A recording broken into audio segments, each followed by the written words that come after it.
Okay. Fab. Hello. So here's what I'm imagining. There's a single mum out there who's just left her relationship, who feels like she has maybe not much more than the phone in her hand, and she's desperately searching for a signal that things will be all right for her and her kid or kids. And I want this conversation to be that signal to her that if she trusts herself, leans in, gets curious, and carries on, she's on the verge of a life that she hasn't even probably dared to dream of yet. So I've invited Aoife Tynan to speak to us today because she is an epic businesswoman and a mother who has created freedom for herself and her daughter, who is just a little, she's only 5, I think. But Aoife also has an older son who's 23. We actually have a similarity in our journey and our stories, that it was a Tuesday that we left our relationships. Don't know about the magic of Tuesdays, but here it is. And embarked on the single mum life, though I don't know the background of some of the other bits of your story, Aoife. So Aoife lives in the Mediterranean, quite different. I'm here in Scotland. And when I asked Aoife who she hopes our conversation might reach, she said, mothers paralysed by decision in all areas. So I want to keep it really personal today and bring in your expertise, Aoife. So if you would tell us a bit about your journey as I don't know how you identify, single, solo mum. First of all, that would be amazing. Okay, so thank you very much, Claire, for inviting me on. I had watched you as one of the beacons in female leadership lately. So yeah, I'm very grateful to have this opportunity. So thank you. Yes, I am mama first. Mama first. I say that I'm a mama, a mentor, and a maverick, and that's kind of how I am. That's my pecking order, really. So I'm obviously from the accent, very Irish, and did make that move to the Mediterranean. Because of decision, Claire, and you know, I made that decision, and I made it for a very good reason, because as a woman in leadership, I know the importance of personal leadership, self-leadership, and leadership in business, and how that synergy is, and we have to be congruent in all areas. But we'll go back to that Tuesday afternoon, and maybe we chose on that Tuesday afternoon. So yes, I have a 23-year-old boy, Evan, and he is in Australia doing his thing. He just graduated in cybersecurity law and forensics. And I was a single parent with him in spots. I was 22 when I had Evan, so I was actually conferring from college and I was pregnant. So life, what does John Lennon say? Life is what happens when you're busy making other plans. But Evan arrived, and as I said to you, he's been a joy, an absolute joy, and I'm very proud of him. I was 19 years with his father, and without getting too personal, cracks began to show very early on. But I myself came from a house raised by my mother, and my father left the family when I was 8, and we know that they are the formative years. And that really set the trajectory for my life. I became hypervigilant, fiercely independent. I can read energy of a room like that because I had to. Quite a violent household, owing to many things. It was 1980s Ireland, where nobody had a bean, and we were still recovering from, I suppose we were still recovering from the rule of the British. So no one really knew anything in Ireland, and it was nobody had any money, anything. Poverty was very much, huge recession in Ireland. But it was a very simple childhood, and I was the middle child. Who knew? But that left a marked that made a marked mark on me, basically. That set my tone for how I led myself. So I led myself and only myself. And I've dealt with all of that because I've had many big emotional impacts along the way. So basically, I learned to swallow shame very early on, which a lot of women are recovering from. So I met Evan's father quite young, and cracks began to show when Evan was about 10. But because of my own childhood, I said I'd suck it up for him. I had planned to leave when Evan was of age because I wanted him to have that nucleus of a family unit I didn't have. I thought I was doing the best thing. In hindsight, I wasn't. If I could go back to that time, I would have upped and left. So it became a very tumultuous, very acrimonious, very horrible place to be. And I had replicated exactly what I said I would never do. And it broke long before Evan became 18, because it should have been dealt with. I kept trying to open doors that were closed, but I hadn't the awareness, so I've forgiven myself for that. Fast forward then to when I met Aoife's dad. Aoife's dad was a friend of mine for many years, and it happened. It was never supposed to be, I suppose, when you look at the journey, and we remain co-parents and solid co-parents, and he does love his daughter. But I was very awake the second time around, and when I started to sense that similarities were happening, one Tuesday afternoon, nothing happened. Aoife's dad would never have been a forceful individual, and everything was provided for. It just wasn't right. Okay. I just put my laptop in a bag. I put Aoife on my hip, and I walked straight out the door. No plan, nothing. And I was living in a different part of Ireland from where I was from. So really there was no village, there was nothing. But I absolutely knew that it was the right decision. And why? Because I wanted a different life for her. I wanted her to grow up with that sense of freedom, not settling, and that capability and that independence, and her being first always, and choosing first always, and choosing herself. And, you know, leadership begins at home. It begins at home. The self-leadership, personal leadership. You can't lead in business unless you have synergy across everything. And I knew that incongruence. It was very familiar to me. So we lived in a hotel. It was quite fun, actually. We booked into a hotel for 7 days, and luckily I was breastfeeding. So that was smart. And I went across to the local supermarket, like the M&S that you have in the UK, and I bought everything I needed. And I sat down and I thought, right, what's the next step? The next step is to be present. The next step is to let it all unfold, not to force, not to push, not to deviate at any hint of doing what I did before and replicate it. New path.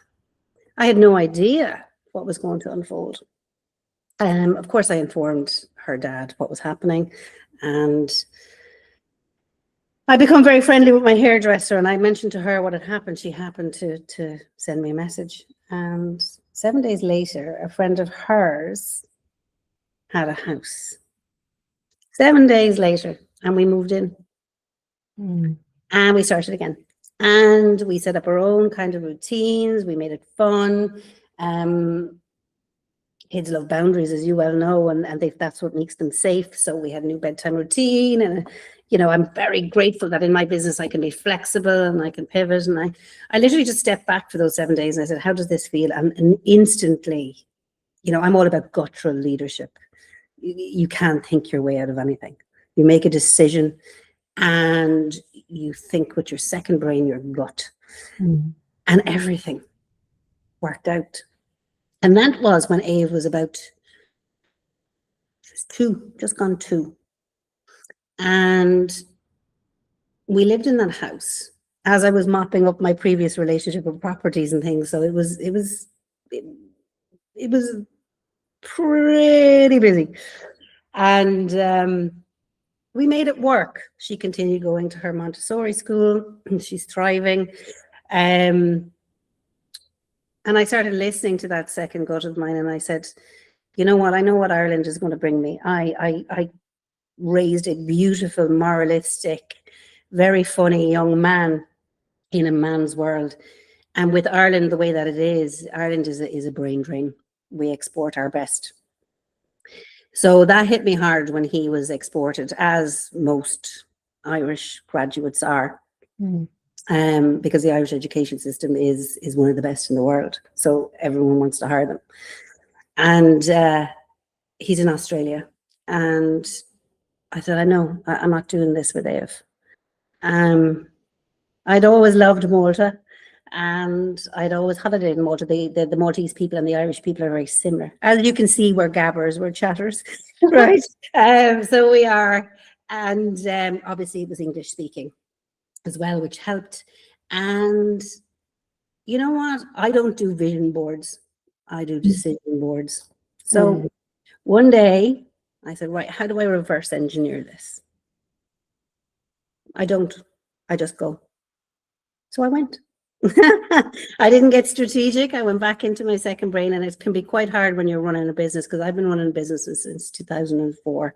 It can be very hard not to be strategic, and you don't want to be strategic, because then you're in your cognitive thinking.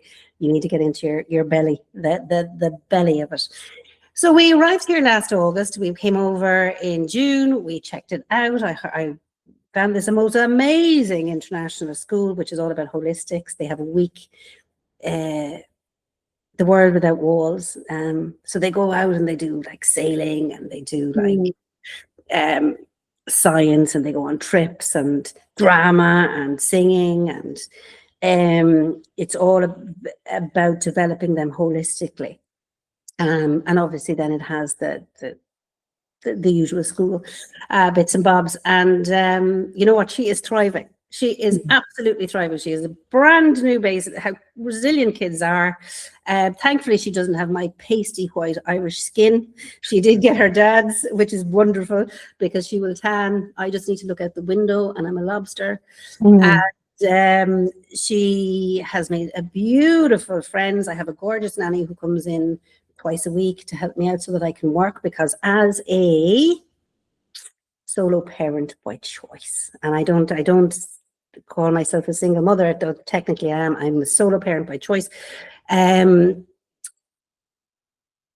We have a beautiful, she's with me 5 days.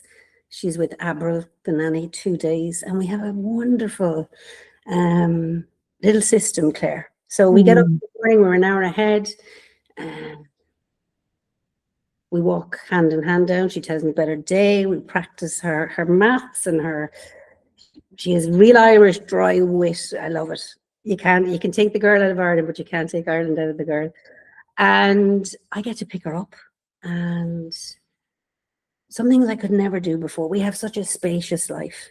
Now it's winter right now, but we'll be beaching it, and we'll be doing what we need to do in the summer. And we have a very slowed down life. And yeah, so I think that's the backstory there, really. We're looking forward to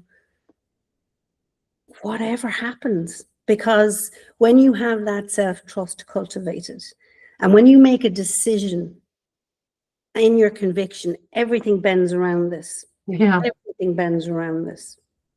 What to do next unfolds. And you feel into it.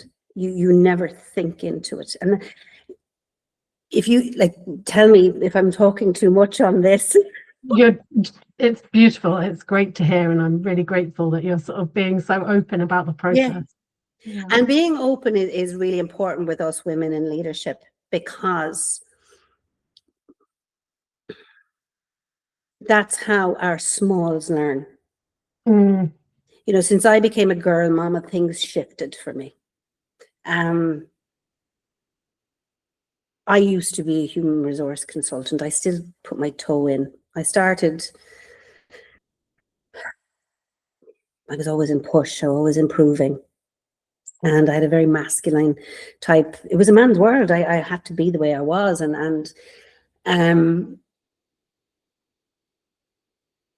that's not what I want for my daughter. And the world is changing, and the level of consciousness is so much higher, and parity is happening. And I moved from human resource management, but the world of work is changing. People are going to be creating businesses. I then moved in. I lost everything in 2011. I had a chain of businesses, physical businesses, and because of the global crisis, Ireland being such a small economy, I had to shut. So I went back to college age 31. I said, I don't want to work in HR anymore. So with my school bag on my back and a huge big belly full of humble pie, I went back into the Masters in Entrepreneurship and Innovation. And that set me to the version you see of me today. And I didn't think about it. I just did it. Mm.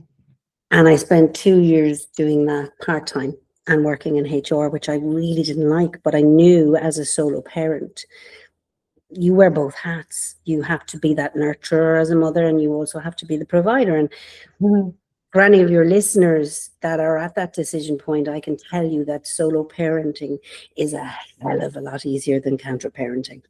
So you may well know this too. It's a breeze. My life is a breeze in comparison.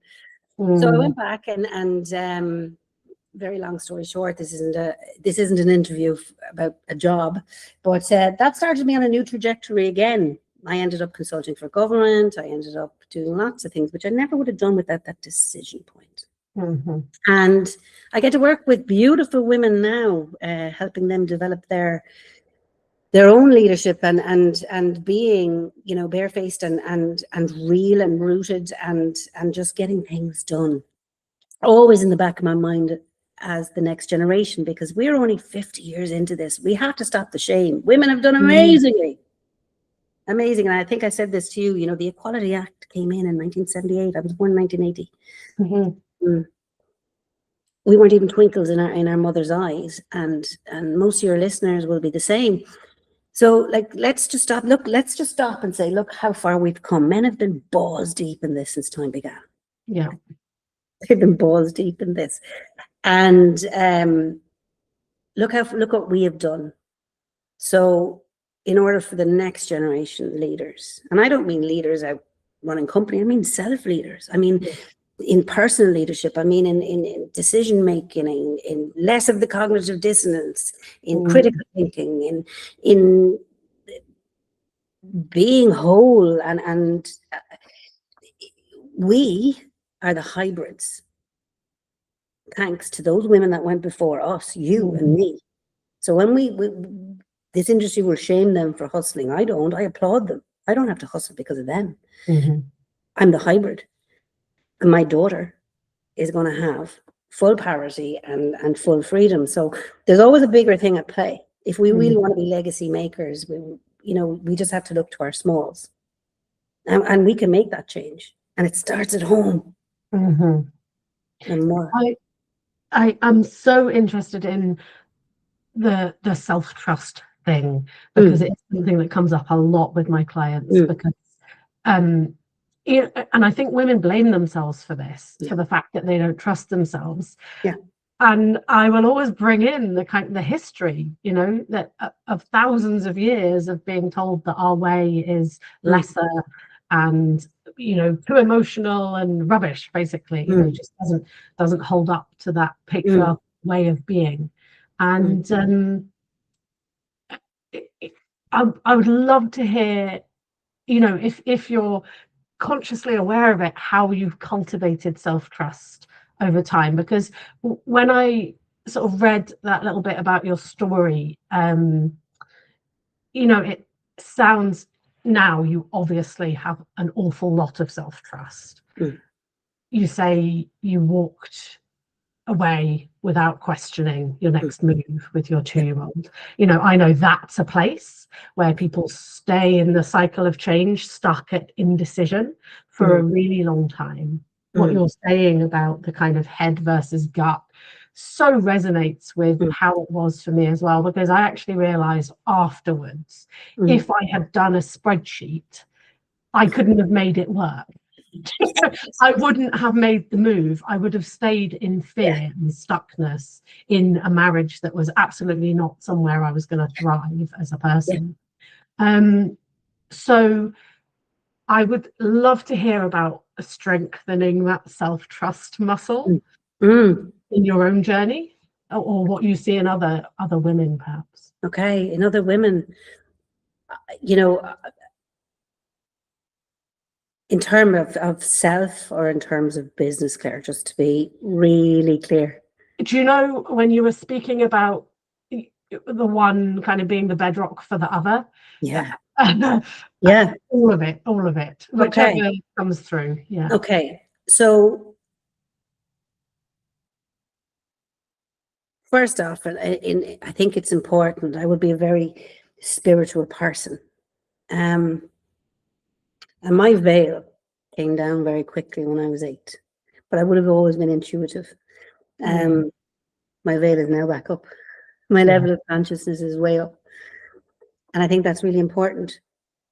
I fail forward every single day in everything that I do, in motherhood, in, you know, I mean, I failed in the gym the other day, and I said, you know what? At least I'm trying. But then I decided, no, I'd rather go to jail than a gym. So I'm not going to the gym. I'm going back out listening to podcasts, right? But I try everything.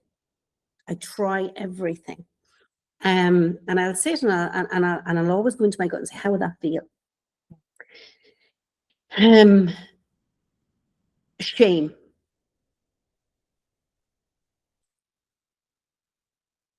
Everything is engineered. Everything, even the industry that I work in. Organized religion, the World Bank, society, employment, to evoke 2 of the most potent, even marriage, all of this, 2 of the most raw human emotions, hope and fear. Hope and fear. And shame is the undercurrent if we don't meet that benchmark. Posturing to that, performing to that. All of us wear masks. You know, in its essence, I still wear a mask as a mother. The other day, she was driving me insane. So I'm sitting in the toilet going, and then I come out and I smile because I'll never let her know that she's driving me insane. So masks can be helpful in certain ways, right? But on the whole, this whole 1D life, this whole, in my view, is engineered to keep us performing. And only when you're brave enough to get into your gut and say, that is not for me. And that's from knowing thyself. Yeah. And trusting thyself. Everyone talks about capacity and expansion and all of this, and it sounds very flowery, and it sounds very, very, very academic and very theoretical and esoteric and all of that. But really what it is, it's about failing forward, 1 foot in front of the other, making mistakes and not allowing that shame loop to take hold. Because at the end of the day, you know, when I fell off that treadmill the other day in the gym, the sun still came up the next day. Nobody was looking at me. And yet ego will tell me that I had, you know. Yeah. So, and now it's like, oh, well, like I really do not consider the importance of anyone else's opinion that aren't my people. And I think if we speak about people for a moment, do you know about the root people, branch people, and leaf people? Yes. Great.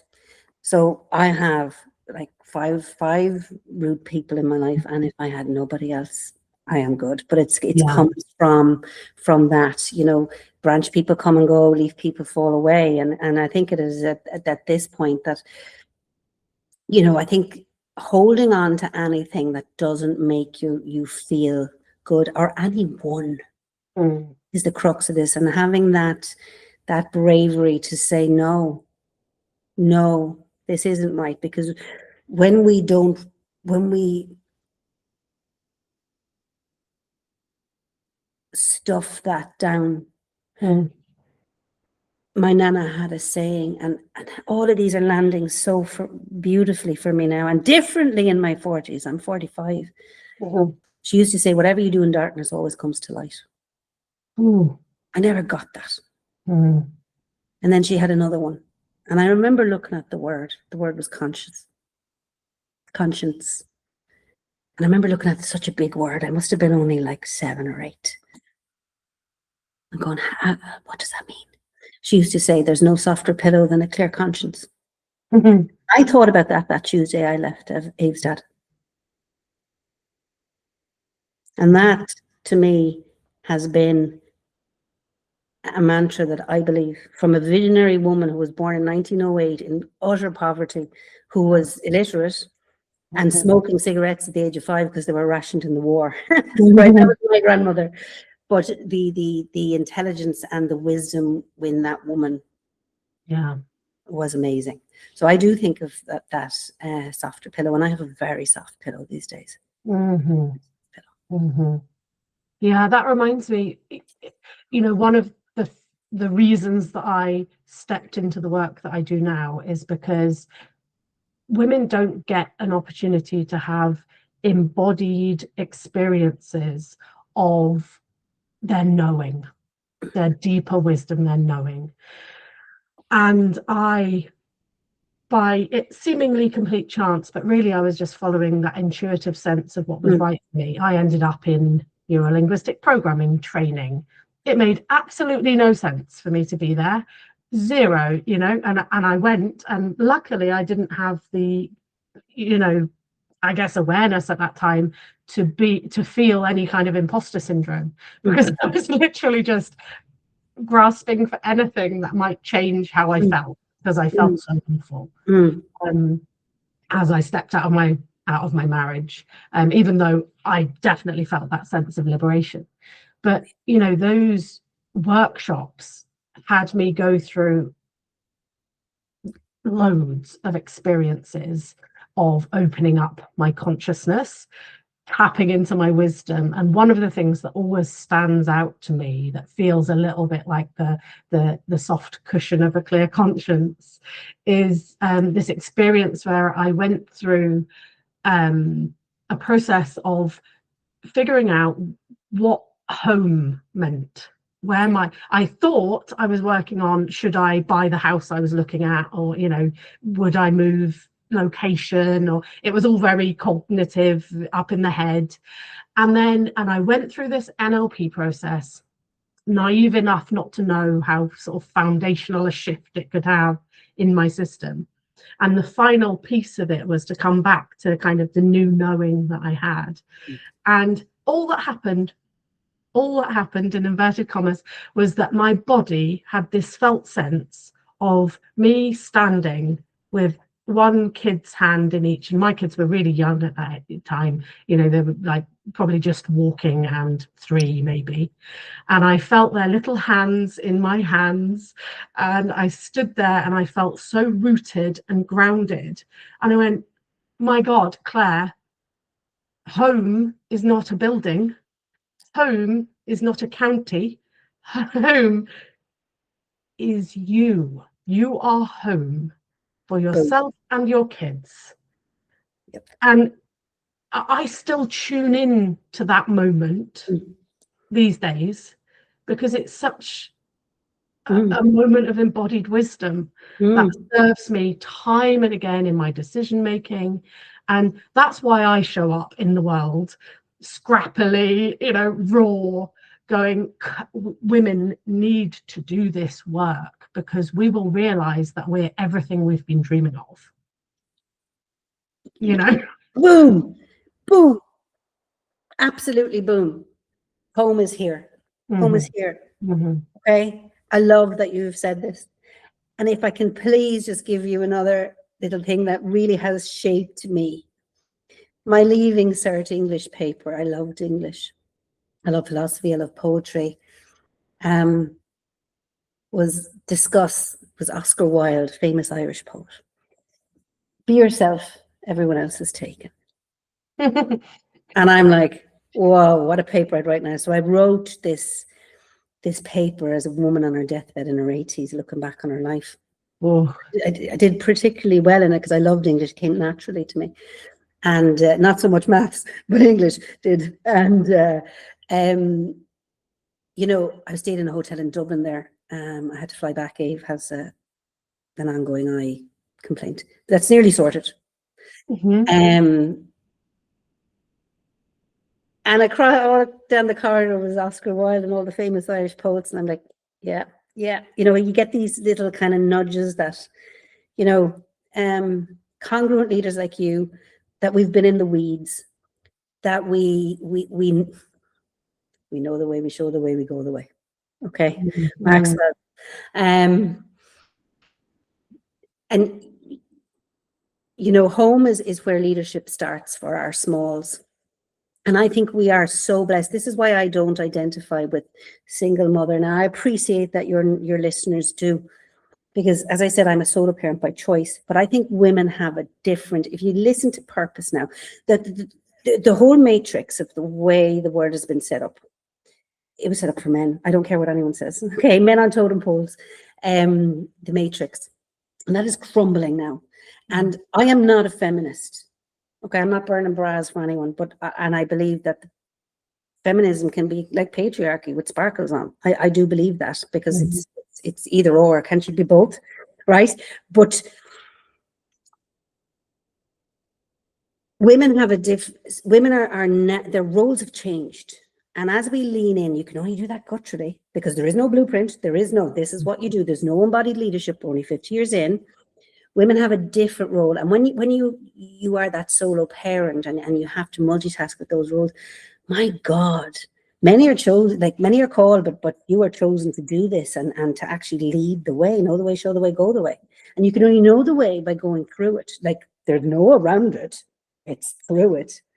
You know, so fear is real. Ego will tell you, you know, I mean, if I go out there today and look for every reason that I can't launch my new mastermind or my, you know, learn how to abseil or whatever the case is, I'll find them. I'll find every reason. Hundreds of them. Yeah. So I don't look. What's the point? I get in here. And again, it goes back to that. And, you know, a lot of women talk about this whole manifesting, and I get it. I'm very much into the woo as well as the do, right? But when we put out a signal that is half-assed and we're trying to manifest, what are we telling the universe? What are we actually saying to them? I might want it. Of course you're not getting it. When you're decisive, you do it. Be the girl that decides and just does it. That's kind of what I say in anything that you do, even if it's the gym, right? So I'm not going to get into this wisdom of looking back like that lady I wrote the English paper on, because I know I'm not going to be that lady full of remorse and regret. Right. But I think it's bigger than this. It's not so much egotistical. I really do feel with Aoife that I have a due diligence.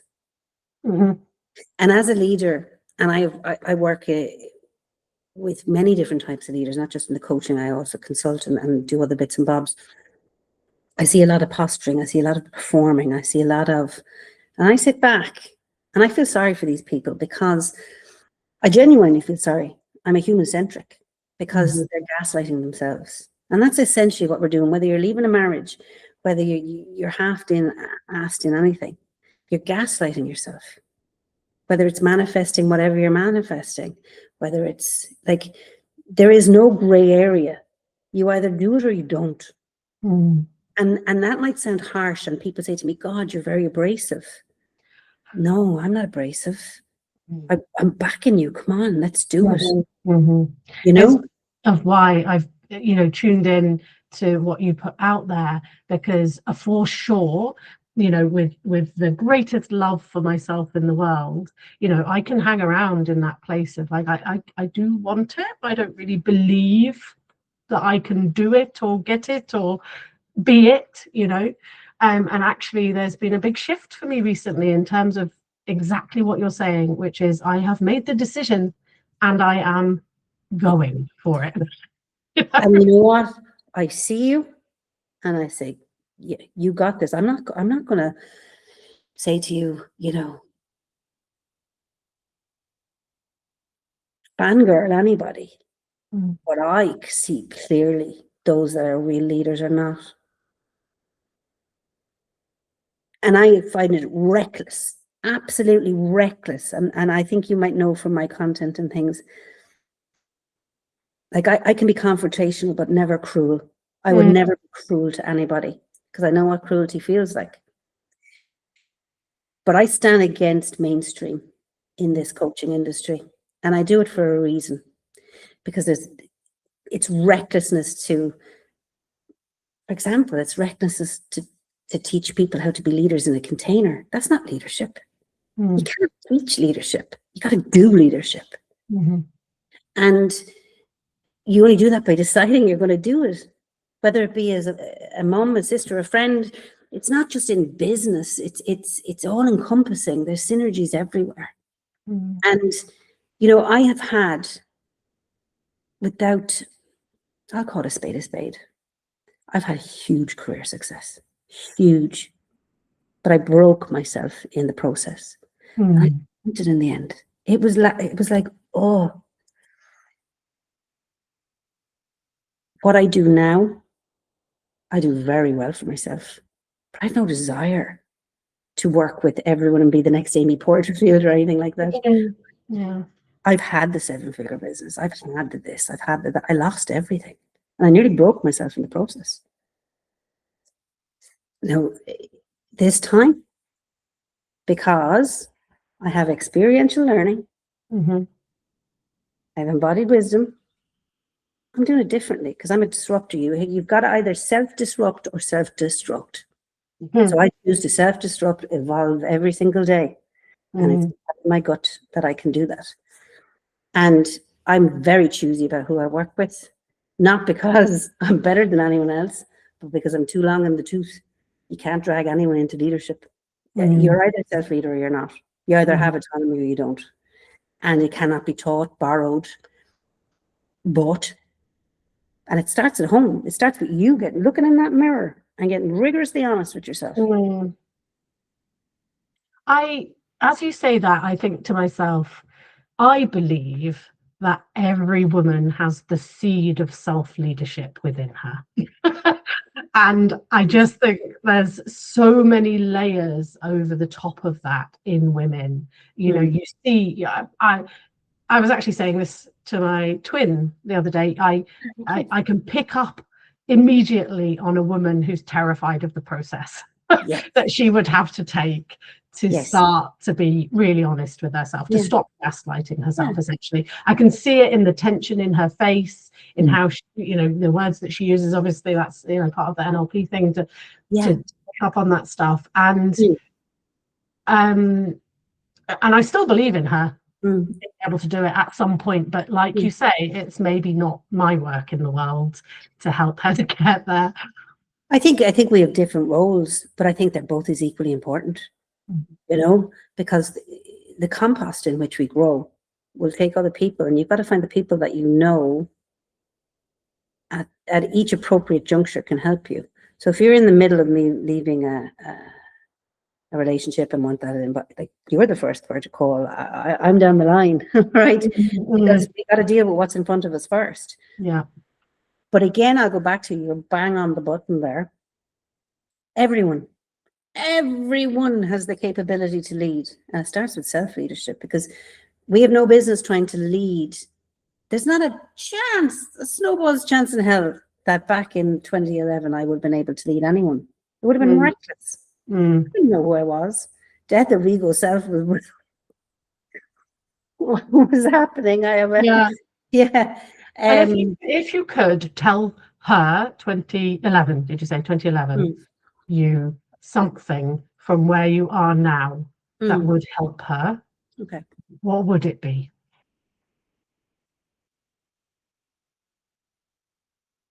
It's not your fault. It's not your fault. The system is rigged. And we can control only ourselves Yeah. and our next decision and doing what's right for us and our smallies. Okay. Resisting change. There's another thing. Resisting change is like trying to smooth the ocean with a rolling pin. Mm, Go mm, with change. Just go with change. Get in, and it's that fluidity. You know, energy needs to be fluid, and that's self-trust. That's self-trust. It's doing the thing. Once you make a decision, you narrow your options. If you haven't made that decision, everything is an option. So, yeah. you know, again, it goes back very simply. It's guttural leadership, leading self. It Mm, is. And trying those new things and being open, failing forward every single day. Failing mhm. forward. You know, It's in so terms of interesting. business, sorry. That's okay. No, you go ahead if you've still got In your terms thought. of business, right? In terms of business, if we look up the definition of an entrepreneur, it's a risk taker. Mm, If people aren't afraid to fail forward, they're not taking risk. That's why you get performative leaders and posturing and parroting and people saying the same things. mhm, But I get why, because they haven't been rigorously honest with themselves and they haven't done the work on the ground. Now, the work will happen two ways. You either do it because you've had a big emotional impact like me and mhm, the house of cards coming mhm. down, or you make a decision to do it before that happens. Yeah. And Yeah. that's the critical point. I was a defiant. I really wasn't a very nice person from 2004 and 2011 because I had all the masks. I didn't know who I was.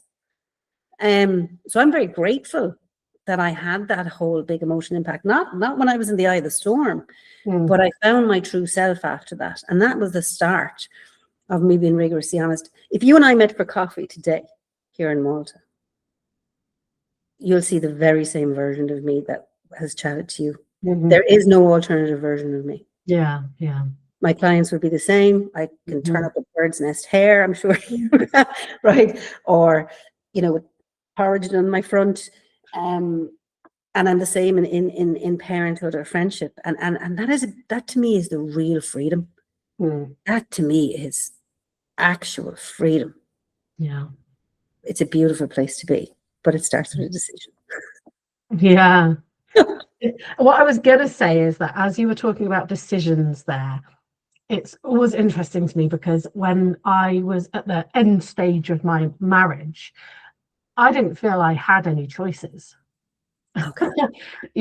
And then this one choice came, and it was actually almost a kind of spiritual experience of like seeing myself extinguished, my internal light extinguished, and then Okay. seeing that there was an option in the future that actually did include, it was a foreign holiday, like it was going abroad for a holiday was the option that I took. Do you know what I mean? I was like, Yeah. if I do it on my own, I might be able to do that. Whereas if I stay here, that's never going to Yeah. happen. Oh, And I was yeah. like, okay, I'm taking that option. Yeah. Ironically, I haven't had that many foreign holidays since. You have to come to Malta. One was better than none. Yeah. And then I went through the whole NLP thing. And one of the massive moments for me was that it felt like I got led to the edge of my current thinking. Huh. And they encouraged me to kick the door open and see that I had options, you know, We always have options, just baby. just all the options. And Oh, it was overwhelming, really, huh. at the time because I hadn't thought I had any. And See? I still love to be in that options, possibilities place. But the Mm. power of a decision that you're talking about and making the move Yes. is really something, I don't think it's a mistake that we're talking about that today, No. because that's something I'm really living into and through at the moment. Go you. Yeah, So amazing. decide to keep on that. I Yeah. mean, if we always do what we always done, we'll always get all them adages, all Mhm. them strike while the iron is hot, all of them, they all exist for a reason. Mhm. And we listen. We hear them, but do we listen? Do Mhm. we actually listen? You know, a lot of people don't have time to listen. A lot of people are in busy work. A lot of people don't slow it down. Slowing down, really, there's another one for you, another clanger. Slowing down, don't speed it up. That self-trust happens in the quiet moments. It happens in decisions. Life-changing decisions don't need. Sometimes life-changing decisions, you already know what you have to do. And everything you do after that is you negotiating with fear. That's it. That's it. That's it. And that's your ego saying, just stay here a little while longer. This is where it's safe. Stay here. And then there's a part of you, as you quite rightly said, say, no, I know how this story plays out. It's like, I have a book up there. It's like reading a book for the second time and expecting a different ending. It's loose.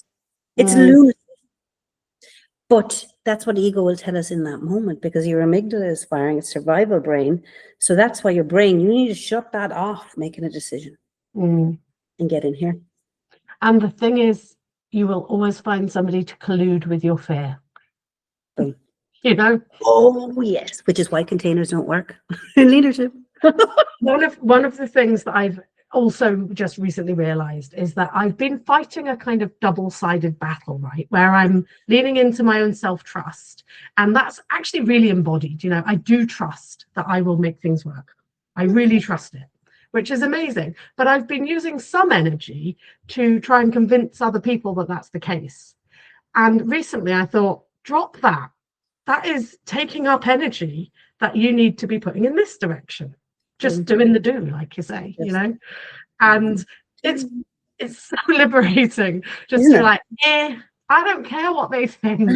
You know, no matter who it is in my life, no matter how close they are, I really do not need to convince them of anything. And actually, it might be impossible to convince them while I'm using up the energy I need to be doing the things I need to do.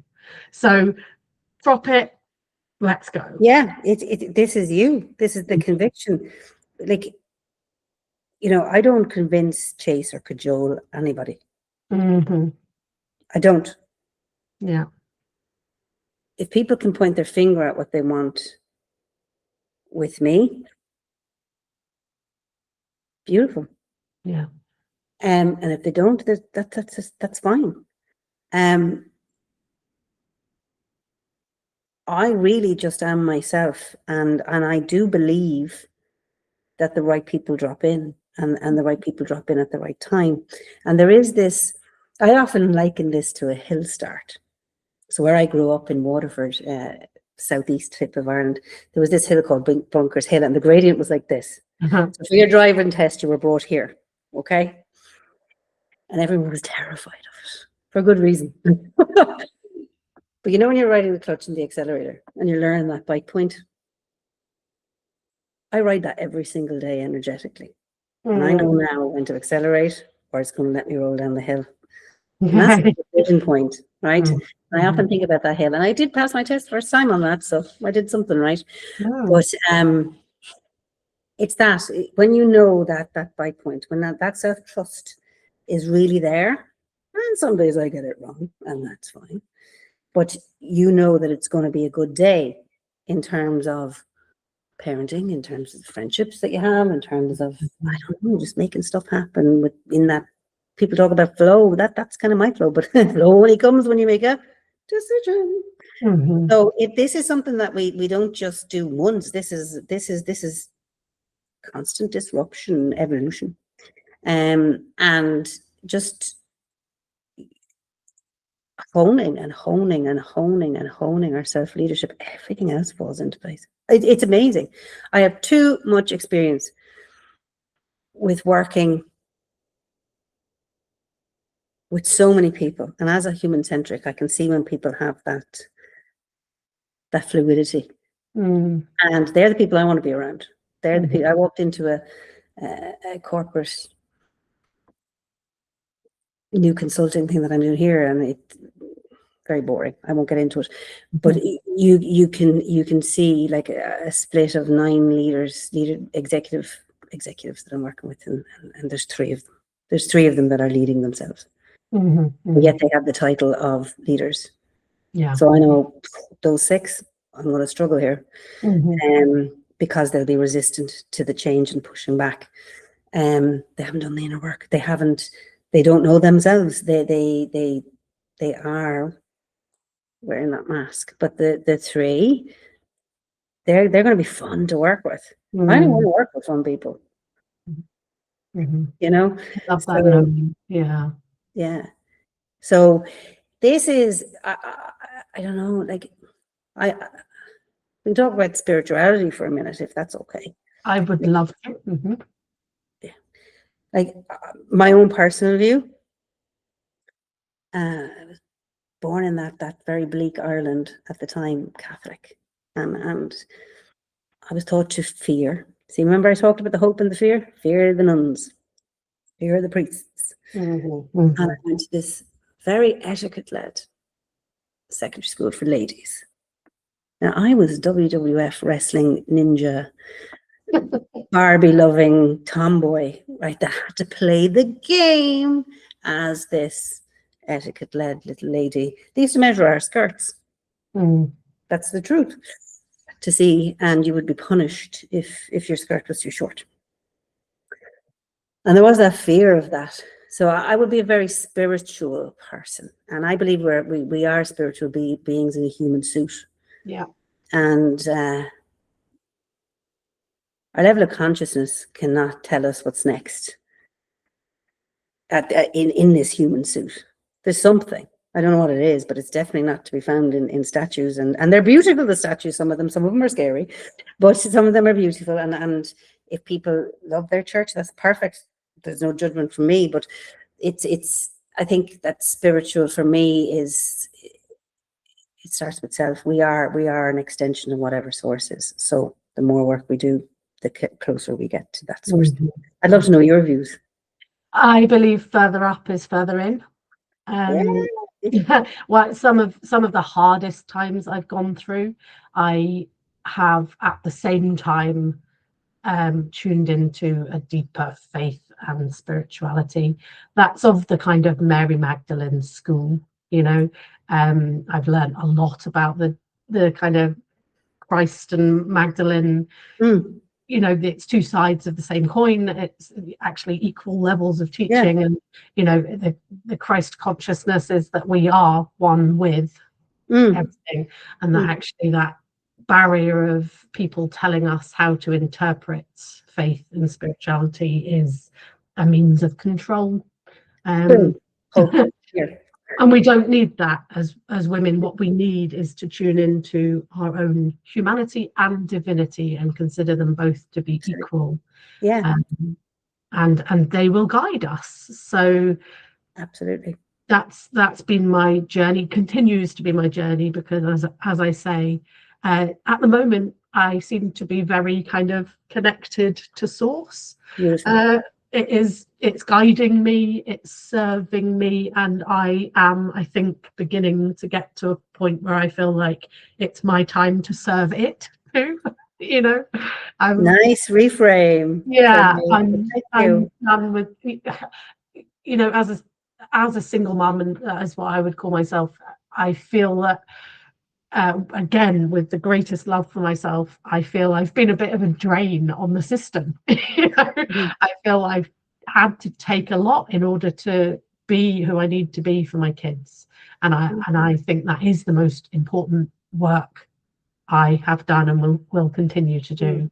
But there's something about what I've accessed, tuned into, and kind of the depth of that journey, that if I don't then go on to share how that's been and how to do that, I'll be doing a disservice to myself, and I believe the world, which, you know, that it's all wrapped up in the spiritual piece for me.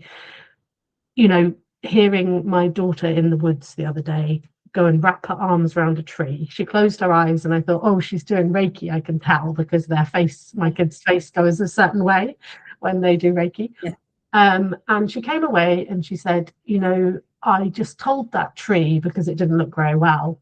It could use this Reiki to heal itself, but it could also decide that it's time for it to go back into the earth and nourish the other plants. Whoa! And I just thought, we're such cynics in Britain, and all the while, if you're raising kids, you have your biggest spiritual teachers on tap, but we're not listening to them. Yeah. I just let myself be blown away by them every single day in terms of what they say, because they're so wise. And I am determined I will not stamp it out in the same way I presume it was stamped out in me. Yeah. Keep them lit. Yeah. She sounds amazing. Both of my kids are like that. And I've been gifted them, and they've been gifted me. They chose you. Yeah. Yeah. They chose you. Yeah. They chose you too. Mm-hmm. Yeah, this was all done before we got this human suit, I believe. Right? Exactly. I think whatever so. we all believe, everyone's belief system, I honor, and we're entitled to our own. Our daughters, like the level of consciousness, I always say that Aoife, the politician, she beats her own drum. I said it, I maintained it from day one, and I said to her the other day, Aoife, put on your shoes now, it's time we have to go, and all of that. And she said, just a moment, Mama. I've got to ask my inside Aoife. I went, oh, yes. Hang on a second. I didn't know there was an inside Aoife. I had that 2011 incident. What? Exactly. And then I went, you imagine what they'll create when they know that this age, and nobody says that's wrong or you're mad. Yes. Or, you're incredibly anxious. No, we become anxious when we don't listen to our inside us. Be yourself, everyone else is taken. This, and that's why leadership starts at home. The fact that the mommies can go without that judgment, in that self-trust, happy home, happy life. When they used to say happy wife, happy life, it's happy home, happy life. And for us solo parents, single mothers, whatever we want to call ourselves, this next generation of happy humans. Let's forget about business. Let's forget about leadership. Let's forget it. We're mothers. Happy humans start when they feel safe in, if it's the mother or the father that is, they have that compost. They have that, and they can put down their roots, and they don't have to feel that shame, like that they might be think. Like, my daughter is definitely spicy brained. There's no question. Yeah. I will not be shocked at all, right? And that's cool. Her brother's the academic, and that was his way, and that's cool too. There's no blueprint. You said earlier, didn't you? We don't have one, and actually we can't provide one for our kids because we didn't have maybe this compost, we're providing for them. So it's but the tools, like I'm gonna guess that you probably taught her to tune in to her inner self. I think she was born with a lot of it. No, I'm deadly serious. Like, she has always gone to stone shops, and she's always gone, she's like the other day we ended up going to the capital of Valletta. Very beautiful, spiritual. There's a vibe there. There's a vibration there. And we got off the bus, and lo and behold, we're at a gem shop, and she knows about her. She'd always say she'll breathe into her solar flexes, she calls them. I don't correct her because I think it's too cute. She sit there. She's always had a leaning towards things like this, genuinely. She's definitely more creative and kind of artistic and all that kind of stuff. Like, her brother was the bookworm and whatnot. Ava's a free spirit, and which is wonderful. And Evan, he does his thing and he's happy as Larry, so that's wonderful too. And I think it's that acceptance. And I think as mothers, when we have that radical acceptance of ourselves, you know, the whole societal paradigm, all that kind of stuff dissipates. And, you know, we pull apart that conditioning so that our kids can truly be free. They can truly think, because it's really important that they know how to think, not what to think. Yes. We've been spoon-fed what to think. And real freedom is no. No is a full sentence. My daughter will say no. And she won't say no as in I'm not doing, like, she'll say, and this is why. And I'll say, but why? And she'll explain to me, and she'll argue and say, and I'll go, okay, she's got a point in my own head. Part of the reason, I think, big reason that people don't parent this way is because it's very inconvenient when your children do that. It is, and there's times I want to absolutely go, what am I creating? Will enforce my power over. Yes. Yeah. And I'm going, and I always hold it, because there's a part of me that will still knee jerk to the old narrative. And that's the work in progress. That's because I'm learning too. I'm kind of reparenting myself a little bit, and I'm sure a lot of your listeners will as well. And it's okay if we drop the ball sometimes, failing forward. As I said, I will lock myself in the downstairs loo and go, because one thing I did learn, and I'm sure you're well aware of this, is that it takes 90 seconds for an emotion to leave the body. So I might sit there for 90 seconds and go, okay, this is okay. And then I'll come out of the bathroom and I'll say, right, come on, let's go. We're going to go to whatever. And I'll get her out, because anxiety, which I did suffer from a lot, and do not anymore. Let's just leave that as a, you know, a real next time. That's actually possible, you know. I was medicated to the hilt. Mirtazapine, I remember them. Where was my train of thought? Oh yeah, get moving, because anxiety is a built up. The energy is nowhere to go. So get your body moving, get out, get walking. So when anxiety levels are high, so that's what I would always bring her out. And I mean, the other day, anxiety wasn't high or anything. She just loves to be outdoors. Her little legs carried 14,500 steps. So she slept that night. So there was method to my madness, because I wanted to watch a film. So, you know, we got to keep it real here. But no, we sound like we have amazing kids, both of us, and your listeners too. And, you know, they can change the world, and it starts at home, believing that they can change the world. You know, if I had been told that I could change the world, I mightn't have changed the world, but at least I would have believed it. And you know, it's I think cultivating that. I think we have an onus to do that. And not forcing their kids to be anything other than what they are. I mean, when I got Abe's report for her first semester in Malta, I was consciously aware that she had moved her whole life, right? She's 5, right? And the first thing, I didn't care if she got A's, B's, C's, D's, E's, F, G's, H, I, J, K's. The first thing I saw was, Eve is a natural leader. I went, glossy boots, right? And that social, you know, she's balanced socially and great friends, mixes well, blah, blah, blah, blah, blah. To me, gold star, right? Because she's happy.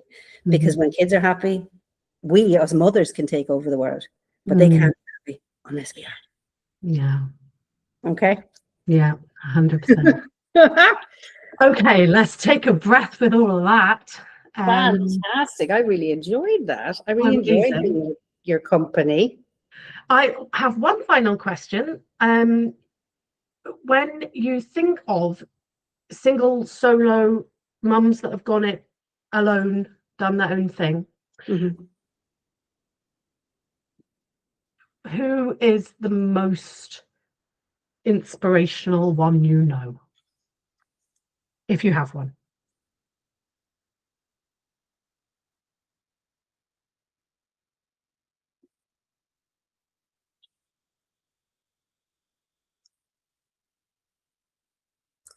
I'm reluctant to say, I've gone into my gut there. Yeah, good.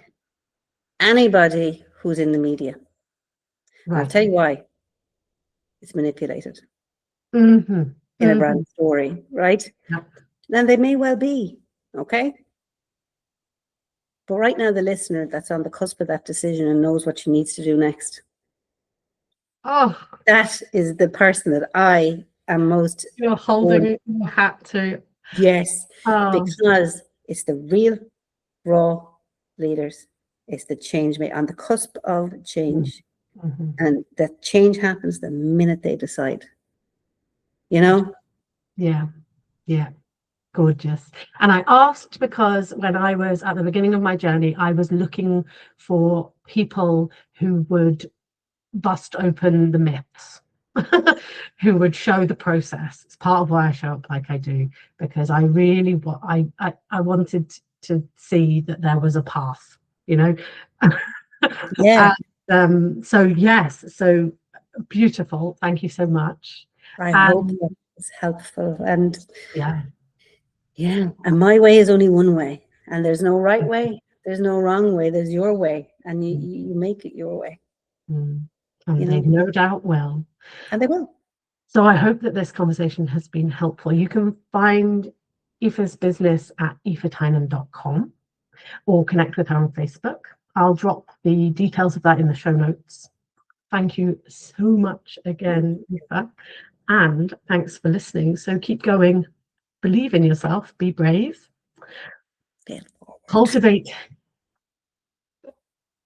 cultivate courage first and foremost, and you will find your way one step at a time.